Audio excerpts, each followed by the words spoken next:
근데 이런 생각이 들어요. 그러니까 모든 사람은 항상 과학자든 일반인이든 어떤 사건의 단일한 원인과 단일한 결과, 단일한 과정을 밝히길 원해.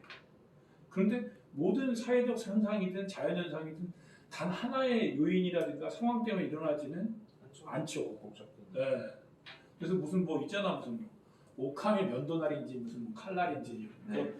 되게 단순하고 명쾌한 것이 답이다. 그런데 그렇지 않은 경우가 많거든. 근데 여기 나와 있는 데이터들도 그래서 이렇게 조사 결과가 있어. 네. 근데 객관적으로 신뢰도가 올라간지 아닌지는 잘 모르겠어. 어떤 건 상승했다고, 어떤 건 감소했다고 하고, 네. 뭐 사회 전체를 꾸려나가는 조직에 대한 정부, 네. 군대, 경찰에 대한 청렴도라든가 이 신뢰도의 문제는 잘 몰라. 왜냐면 조사한 데가 많지 않더라고. 네. 그래서 결론적으로 그게 어떻게 진행될지는 사실은 굉장히 중립적으로 봐야겠다. 네. 그러나 제가 느끼기에는 어떤 게 있냐면 그러면 도대체 왜 이런 문제가 발생하고 각각의 데이터를 뽑아낸 것도 중요하지만 사회적 신뢰도의 문제라든가 그게 하락하고 있다. 혹은 타인에 대한 배려가 사라지고 있다. 왜 그럴까? 그러니까 데이터와 결과를 보여주는 데이터지만 실제로 그것에 대한 자기들의 생각들을 혹은 이유들을 나름대로 갖고 있을 거란 말이죠. 사람들이. 네. 근데 그걸 다각적으로 좀 살펴보는 것들로 좀 발전해 나가는 글이 되면 어떨까? 네. 이게 안 그래도 너무 길어서 원래 네. 그 부분을 다음 글로 쓰려고 했는데 너무 길어져가지고 간략하게 넘겼거든요. 일단 제 얘기를 개인적인 가설 얘기하자면 우선 첫 번째로는 나 때가 좋았다는 편향. 그러니까 과거를 미화한다던가 현재를 과거의 나쁜 일들을 잊어버린다던가 현재 좋은 것 현재 나쁜 뉴스에만 좀 귀를 기울인다던가 그런 편향이 있고, 두 번째로는 요즘 사회가 좀 급격하게 변하고 있잖아요. 맞아요. 그러다 보니까 그거에 적응하지 못하고 물론 그래가지고 여러 문제가 사회 문제가 생기기도 하고, 그것 때문에 그거를 사회 신뢰나 윤리가 떨어졌다, 그거랑 헷갈린 게 아닌가 싶어요. 뭐 예를 들면 요즘 들어 나오는 게 공무원이라던가 교사들이 악성 민원 때문에 고통받고 있다. 그래서 이직률이 확 올라갔다. 근데 그걸 가지고 윤리나 그런 것 수준의 저할 얘기가 좀 섣부른 게, 이런 문제가 불거지기 전이라고 해서 그쪽 윤리가 그렇게 좋았다고 보긴 좀 어렵거든요. 뭐 예를 들면 지금 교사들이 고통받는 예전에는 좀 선생들이 뭐 예를 들면 촌지를 요구하고 안 받으면 막 체벌 몇 배로 하고 뭐 그런 식의 일들이 많았는데, 안 주면 이게 안 받으면 맞다. 안 받으면 체벌하는 어쩐지 안 주면 체벌하고 그랬던 거를 높은 윤리 수준이나 신뢰로 볼 수 있느냐, 뭐 그런 문제가 있어서 저는 하지만 일단 양상 자체가 바뀌니까 뭔가 나빠진 게 아닌가, 뭐 그런 생각을 하게 만들죠. 그런데 나는 이런 생각을 해요. 그러니까 자본주의 자체가 변해나가는 사회 체제가 변하고 있잖아요, 지금. 네. 근데 그게 60년대, 70년대부터 해서 쭉 진행이 됐잖아요. 근데 그러면서 변화가 분명히 있다는 생각이 들어요. 특히 80년대를 거치면서 전체 세계 자본주의에서 그걸 주도하고 있는 서구 자본주의가 신자유주의라고 하는 걸 채택하기 시작하거든요. 네. 그러면서 굉장히 많은 부분들을 개인에게 떠넘겨요. 네. 그리고 국가가 책임져야 될 많은 복지 영역이라든가 교육이라든가 하는 부분들도 민영화하거나 아니면 그냥 돈을 주는 형태로 바꾸거나 아니면 엄청나게 축소를 한다고. 그래서 실제로 금융위기 때 가장 먼저 일어난 일이 뭐냐면은 캘리포니아 지역에서 아동에 대한 극빈층 아동에 대한 의료 보장을 없애버렸어요. 그리고 교사들에 대해 월급을 안 줘. 그리고 가장 기본이 되는 것 중에 하나인 도로라든가 이런 전기, 통신망 이것들을 보수를 안 해. 국가에서 해야 되는데도 불구하고. 그러니까 이런 문제들이 발생하는 걸 보면서 느낀 게 국가가 부도가 나거나 주정부가 부도가 났는데 왜 그걸 다 고스란히 주민들만 고통을 겪는지.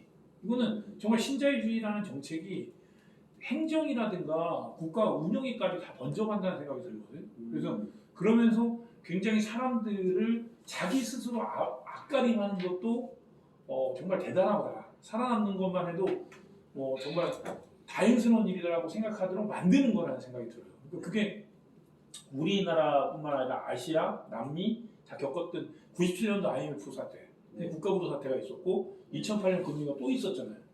그러면서 점점 진행되는 건 뭐냐면은 거기다가 요즘 AI라든가 로봇에 의해서 많은 노동력이 대체될 가능성이 높아지고 있어요. 네. 그러다 보니까 그야말로 생존을 위해서 먹고 사는 것 문제를 해결하는 것조차도 너무 팍팍해지고 있다는 거죠.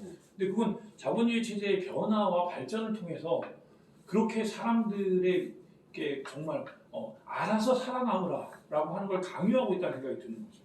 그러다 보니까 사실은 사람들이 마음이 나빠졌어? 내 때는 사람들 순박했는데 왜 이렇게 요즘 애들은 싸가지가 없어? 그런 거는 아니라는 생각이 들어요. 네, 어느 정도 일리가 있다고 생각을 합니다. 네, 그리고 내가 또 놀란 게 뭐냐면 코로나 기간이 끝난 다음에 되게 다양한 변화들을 봐요. 그러니까 지하철에서 코로나 전에는 소리 내가지고 뭘 듣거나 아니면 자기 혼자 뭐 큰 소리로 동영상을 보거나 이런 사람이 없었어요, 거의. 네, 근데 최근에 되게 많아요. 네, 네. 그러면서 내가 느끼는 게, 이게 혼자서 지내면서 고립돼 있다 보니까 자기 혼자 있을 때는 뭐는 하든 상관이 없잖아요. 뭐 자기가 동영상을 크게 보든 뭐 음악을 크게 듣든 뭐 무슨 상관이야, 자기 집인데. 네, 근데 그렇게 하던 게 그냥 아직도 사회적인 그 서로 간의 그 배려 여기에 대한 게 아직 익숙치 않은 거예요. 항상 집에 혼자 있다 보니까. 그래서 정말 깜짝 놀란 게 코로나 전이면은 2020년 초반인데 그때하고 지금을 비교하면 지금이 더 솔직히 말하면 지하철에서 이상한 짓을 하는 사람이 굉장히 많이 늘어났어. 개판이 된 거지.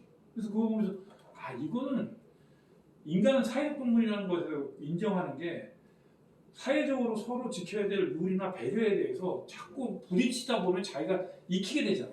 이거 하면 안 되는구나. 사람들이 지적하네. 또 얘기를 하네. 근데 혼자서 지낸 시간이 너무 길다 보니까 그걸 또 잊어버린 것 같다는 느낌이 드는 거예요.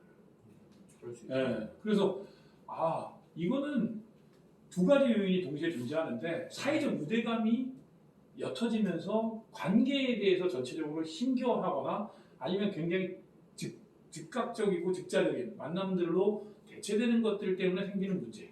네, 그러다 보면 타인에 대한 공감이나 이해가 낮아질 수밖에 없다는 생각이 들거든요. 네, 그리고 더 나가서 근본적으로는 자본주의 체제 전체의 발전이나 변화로 인해 생기는 문제. 네. 이것이 토대 근본에 있고 위쪽의 관계, 사회적 관계에 흔히 얘기하는 상호구조적인 부분은 또 존재하기도 한다. 동시에. 이렇게 좀 원인을 분석하면서 한번 가보는 것도 다음 글에서는 네. 재밌지 않을까. 네, 저도 그 생각을 하고 있습니다. 다만 저도 그래서 인정하는 게 네. 급변한 사회 때문에 좀 여러 가지 문제가 생겼다. 그 정도는 저도 인정을 하는 편이에요. 그래서 그거를 윤리나 도덕 같은 것들의 하락으로 인식합니다. 다만 이게 도덕도 어느 정도 맥락에 대한 거여가지고 맥락이 있고 어떤 주어진 환경에서 적응하기 위해서 발전하는 거라서 이걸 조금 비교할 때, 과거와 비교할 때 조금 주의를 하는 게 좋겠다. 저는 그런 생각은 해요. 뭐 예를 들면 예전에는 평생 직장 이미지가 남아있을 때는 네. 직장에서 아무리 부조리함이 있더라도 그냥 퇴사를 안 했지만 요즘 그렇게 하면 퇴사를 많이 하잖아요. 근데 그렇죠. 이런 변화를 가지고 직장인들의 윤리 수준이 낮아졌다, 높아졌다 그렇게 얘기하는 게 무슨 의미가 있을까? 좀 그렇죠. 설령 높아졌다, 낮아졌다 해도 뭐 행동의 변화 자체가 아니라 그 변화에 이면에 숨은 사회적인 트렌드라던가 그런 그렇죠. 것들을 좀 고려해야 되지 않을까? 저는 그런 면에서 윤리나 도덕의 융성함이나 쇠퇴함을 얘기하는 건 좀 조심해야 된다고 생각해요. 안 그러면 좀 가끔은 좀 심각한 윤리관에서 좀 요즘 세상이 말쓰다 그런 경우도 있거든요. 네, 그럴 수 있죠. 네. 설명하기 좀 예시 들긴 좀 그런데 요즘 옛날 것들은 어른들이 뭐만 하면 다 따라하는데 요즘 애들은 뭐 이런 수준의 얘기가 있을 수 있으니까 그것들은 좀 피해야 되지 않을까. 근데 나는 이런 생각도 있어요. 그러니까 여기하고 직접적으로 연관되는 것이 아닐 수도 있지만 사회적 신뢰라든가 혹은 공동체 전체에 대한 믿음이나 기대가 낮아지면 실제로 사회 전체가 처해 있는 문제를 해결하는데 하나의 뜻으로 논의를 하거나 혹은 문제를 해결하는 노력을 하기가 굉장히 힘들어진다는 생각을 하거든요. 네. 그래서 이거는 뭐 어떤 내부적인 결속력의 문제하고 굉장히 밀접하게 연관이 돼 있어요. 그러니까 한 사회가 부딪히고 있는 문제를 해결하기 위해서는 내부 구성원들이 서로에 대해서 인정하고 또 의견을 주고받을 수 있는 가능성이 있어야 되는데 그게 점점 옅어지면 실제로 우리 사회가 부딪히고 있는 여러 문제들이 있지만 그걸 공동으로 의논하고 함께 해결할 수 있는 가능성이 낮아진다는 거죠. 네. 되게 사회적으로 불행한 일이거든요. 이거. 그래서 네. 그 부분에 대한 것도 사실 좀 여기서 나아간 얘기지만 언급이 되면 더 좋지 않을까. 네. 나중에 글을 또 2차, 3차에 쓰게 된다면 네. 그래서 그것도 좀 고민을 해보는 것이 좋지 않을까 생각하는 거죠. 제가 저도 그 부분은 좀 동의하는 부분이 많고 사실 그런 면에서 사회적으로 좀 윤리가 떨어진다는 그런 인식 자체가 좀 더 문제가 될 수 있고 물론 이렇게 있다고 생각해요. 왜냐하면 그렇게 생각하면 그런 행동 자체가 좀 예를 들면 흔히 뭐 트럼프 같은 위험한 정치인들을 부러울 수 있는 그러니까 이런 타락한 사회를 구원하겠다 나만 믿고 따르라 내가 모든 걸 다 해주겠다 막 그런 식으로 네. 나설 수 있으니까 근데 그런 부류가 나서서 정치판을 극단적으로 만들고 각종 무리수 정책들을 하고 나면 그 논란 때는 사회적 신뢰나 그런 게 더 떨어질 수 있거든요. 그렇죠. 그렇게 되면 자기 실현적 예언이 되는 거죠.